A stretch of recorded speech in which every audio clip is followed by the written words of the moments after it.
ಇಡೀ ದೇಶದಲ್ಲಿ ಇವತ್ತು ವಾತಾವರಣ ಭಾರತೀಯ ಜನತಾ ಪಾರ್ಟಿಯ ಪರವಾಗಿದೆ.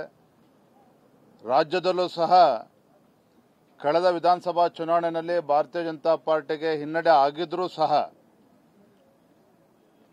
ಪ್ರಸ್ತುತ ಸನ್ನಿವೇಶದಲ್ಲಿ ಸಾಕಷ್ಟು ಬದಲಾವಣೆಗಳು ಆಗಿದೆ.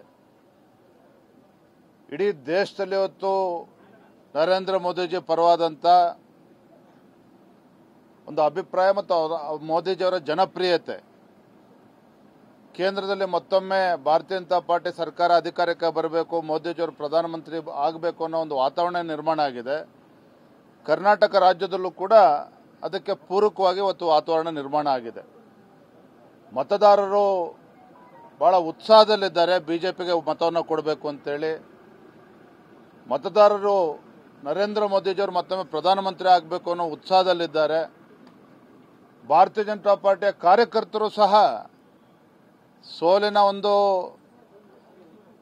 ಹತಾಶೆಯಿಂದ ಹೊರಗೆ ಬಂದು ರಾಜ್ಯದಲ್ಲಿರ್ತಕ್ಕಂಥ ಕಾಂಗ್ರೆಸ್ ಸರ್ಕಾರದ ನಿಮ್ಮ ಉಬ್ಬಿದ ರಕ್ತನಾಳಗಳ ಸಮಸ್ಯೆಗೆ ಎವಿಸ್ ಆಸ್ಪತ್ರೆಯಲ್ಲಿ ಕೇವಲ 30 ನಿಮಿಷದ ಲೇಸರ್ ಚಿಕಿತ್ಸೆಯೊಂದಿಗೆ ಮುಕ್ತಿ ಹೊಂದಬಹುದು. ಹೆಚ್ಚಿನ ವಿವರಗಳಿಗಾಗಿ ಸಂಪರ್ಕಿಸಿ 8088837300. ವಿರುದ್ಧ ಹೋರಾಟ. ಮತ್ತೊಂದು ಕಡೆ ಎಲ್ಲ 28 ಕ್ಷೇತ್ರಗಳಲ್ಲೂ ಕೂಡ ನಮ್ಮ ಅಭ್ಯರ್ಥಿಗಳನ್ನ ಗೆಲ್ಲಿಸಬೇಕು ಅನ್ನೋ ಉತ್ಸಾಹದಲ್ಲಿದ್ದಾರೆ. ಮತ್ತೆ ನಿನ್ನೆ ಮತ್ತು ಇವತ್ತು ಎಲ್ಲ ನಮ್ಮ ಪಕ್ಷದ ಮುಖಂಡರುಗಳು ಕೂಡ ಸಾಕಷ್ಟು ಸಲಹೆಗಳನ್ನು ಕೊಟ್ಟಿದ್ದಾರೆ. ಪಕ್ಷದ ಹಿತದೃಷ್ಟಿಯಿಂದ ಎಲ್ಲವನ್ನು ಕೂಡ ಗಮನದಲ್ಲಿಟ್ಟುಕೊಂಡು ತತ್ಕ್ಷಣ ಎಲ್ಲ ಲೋಕಸಭಾ ಕ್ಷೇತ್ರಗಳು ಕೂಡ ನಮ್ಮ ಕಾರ್ಯಕರ್ತರನ್ನು ಸಕ್ರಿಯ ಮಾಡೋದಕ್ಕೆ ನಾವೆಲ್ಲರೂ ಕೂಡ ಕಾರ್ಯಯೋಜನೆಗಳನ್ನು ಮುಂದಿನ ದಿನಗಳಲ್ಲಿ ಮಾಡೋರಿದ್ದೇವೆ.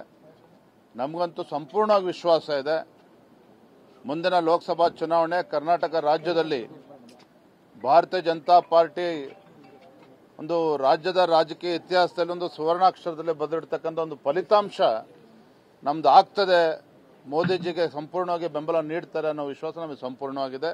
ಆ ನಿಟ್ಟಿನಲ್ಲಿ ನಮ್ಮೆಲ್ಲ ಪಕ್ಷದ ಹಿರಿಯ ನಾಯಕರು ಅವರ ಮಾರ್ಗದರ್ಶನದಲ್ಲಿ ಎಲ್ಲರೂ ಒಗ್ಗಟ್ಟಾಗಿ ಒಂದಾಗಿ ಮುಂದಿನ ಚುನಾವಣೆಯನ್ನು ಯಶಸ್ವಿಯಾಗಿ ಎದುರಿಸ್ತೇವೆ ಅನ್ನೋ ಮಾತನ್ನೇ ಸಂದರ್ಭದಲ್ಲಿ ಹೇಳಕ್ಕೆ ಇಚ್ಛಪಡ್ತೇನೆ.